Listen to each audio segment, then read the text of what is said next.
esta lección vamos a estudiar operadores simétricos en espacios reales. Acabamos de ver en la anterior las aplicaciones ortogonales para las que, con el producto escalar canónico, la matriz traspuesta era igual a la inversa de la matriz. Es decir, invertir una aplicación consistía en tomar su traspuesta. Ahora vamos a dedicar esta lección a aquellas en las que la traspuesta es igual a la propia matriz, no su inversa. Es decir, las aplicaciones lineales cuya matriz es simétrica, o bien aplicaciones lineales simétricas. Y vamos a tomar mayormente aplicaciones que van de un espacio vectorial V a sí mismo, son por tanto endomorfismos, donde V es un espacio vectorial isomorfo a Rn, y el producto escalar es el real. Bueno, en física estas operaciones simétricas aparecen con frecuencia, y vamos a dedicar 5 minutos a un ejemplo clásico porque merece la pena. Si tenemos un fluido isotrópico y homogéneo en una vasija, ejerce una presión sobre las paredes, y la fuerza diferencial de F sobre el elemento de área perpendicular al fluido es diferencial de F igual a P diferencial de A.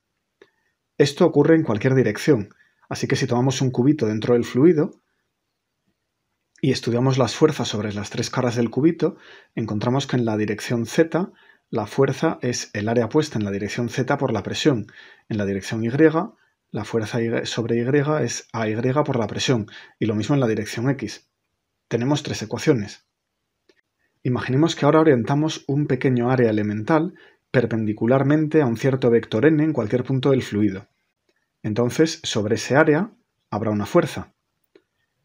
Pero acabamos de ver que en un fluido la fuerza siempre va a lo largo de n, perpendicularmente al área. Entonces, la ecuación diferencial de F igual P diferencial de A por n es una ecuación matricial trivial.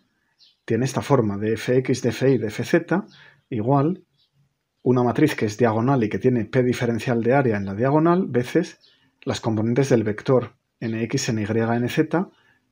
El vector es ortonormal, así que estas componentes al cuadrado suman 1.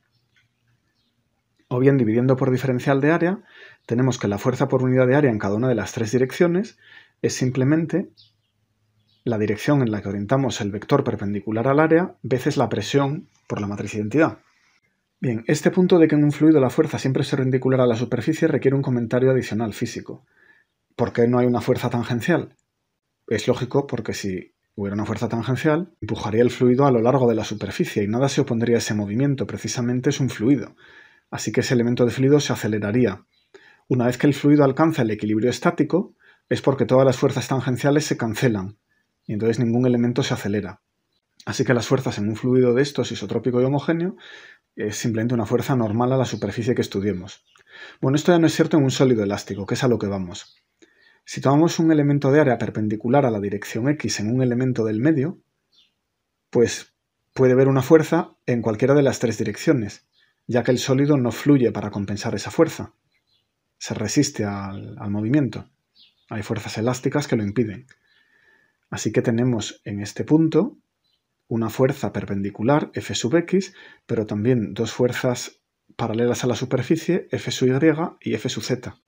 Entonces, si repetimos la idea de colocar una superficie imaginaria diferencial de área perpendicular a un vector n unitario en algún punto del sólido, experimentará fuerzas de compresión, fuerzas paralelas a este vector, pero también fuerzas de cizalla, que son perpendiculares a este vector, es decir, paralelas al área.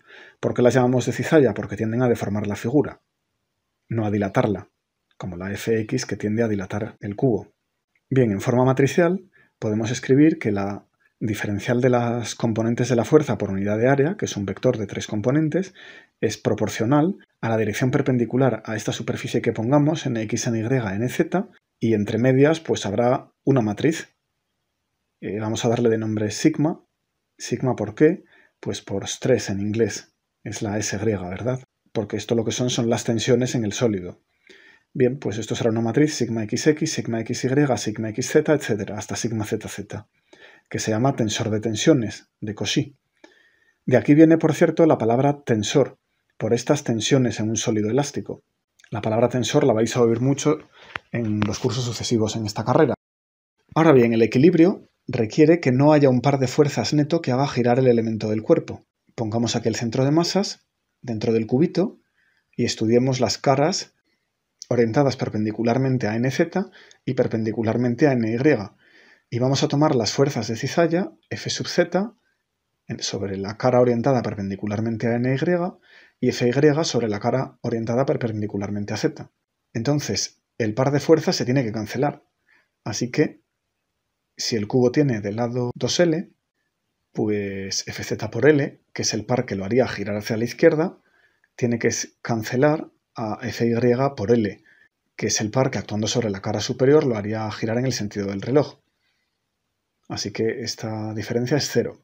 Bien, las L se cancelan en la ecuación y queda que Fz, la fuerza en la dirección z, pero sobre la cara y, es igual a Fy, pero sobre la cara z.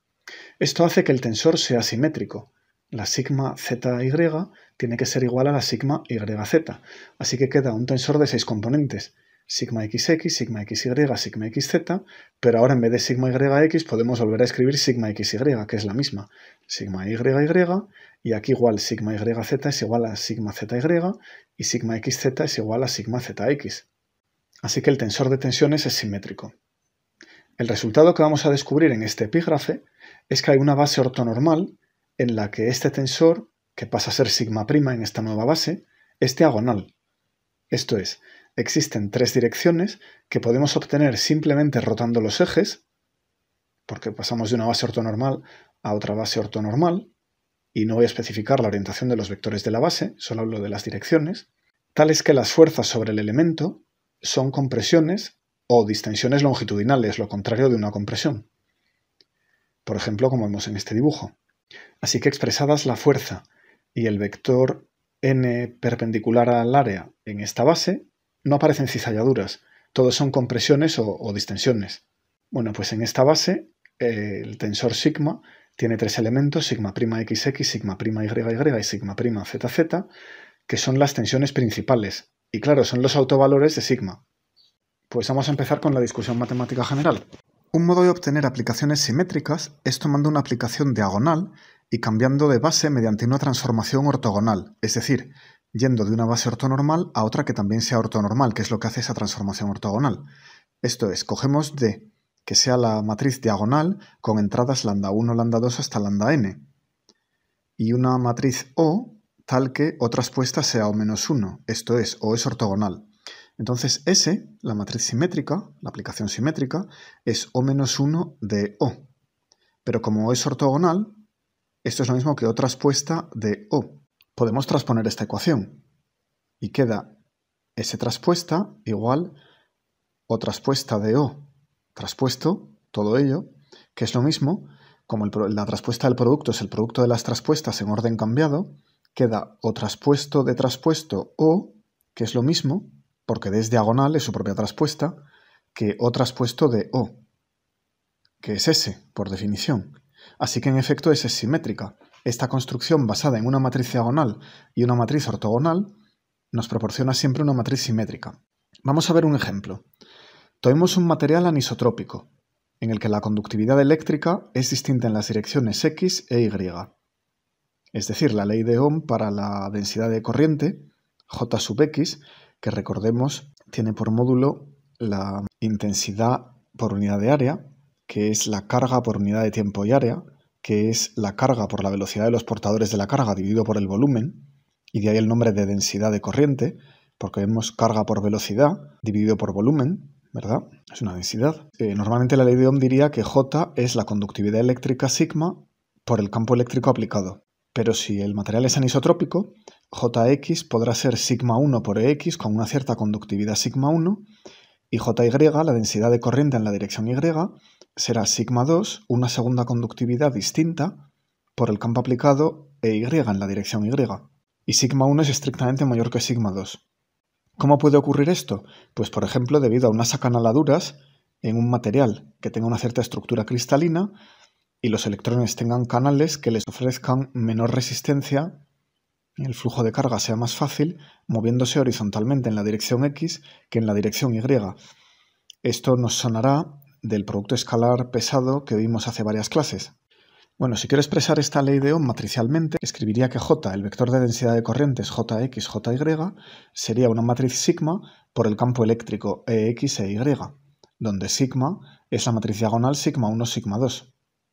Bueno, pues ¿cómo describiría esta ley de conducción eléctrica un observador que tuviera sus ejes girados un ángulo θ sin saberlo, porque no conoce en qué dirección el material es un buen conductor? Simplemente toma un trozo de material, aplica un campo eléctrico y mide las densidades de corriente.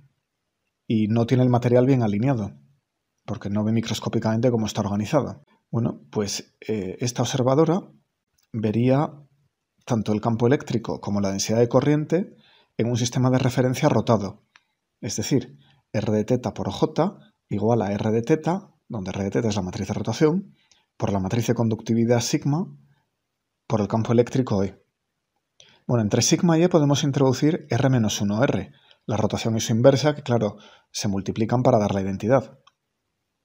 Y entonces vemos que la ecuación es del mismo tipo de antes, donde J' va a ser R por J, E' va a ser R por E, y nos queda una sigma prima, un tensor de conductividad, que va a ser la rotación R de θ por la matriz sigma en el sistema propio del material por R de menos θ, que es la inversa. Escribiendo las matrices explícitamente, la observadora ve una matriz de conductividad que es coseno menos seno, seno coseno, por la matriz sigma, sigma 1, 0, 0, sigma 2, por coseno seno menos seno coseno. Y multiplicándolas, lo que ves esto, sigma prima, es sigma 1 coseno cuadrado más sigma 2 seno cuadrado, y la combinación contraria, sigma 1 seno cuadrado más sigma 2 coseno cuadrado en la diagonal, y los dos elementos sigma prima 1, 2 y sigma prima 2, 1 son iguales, resultando sigma 1 menos sigma 2 seno coseno. Entonces, primera observación, esta matriz es simétrica. Claramente sigma 1, 2' es igual a sigma 2, 1'. Segunda observación, si inicialmente las dos conductividades fueran iguales, sigma 1 igual a sigma 2, es decir, si el material fuera isotrópico después de todo, todas las direcciones fueran equivalentes, como el seno al cuadrado más el coseno al cuadrado es 1, sigma prima resultaría ser igual a sigma. Los elementos no diagonales se anularían y los diagonales darían sencillamente sigma por la identidad. Y claro, la identidad no cambia al cambiar de base, entonces recuperaríamos la ley de Ohm en un medio isotrópico.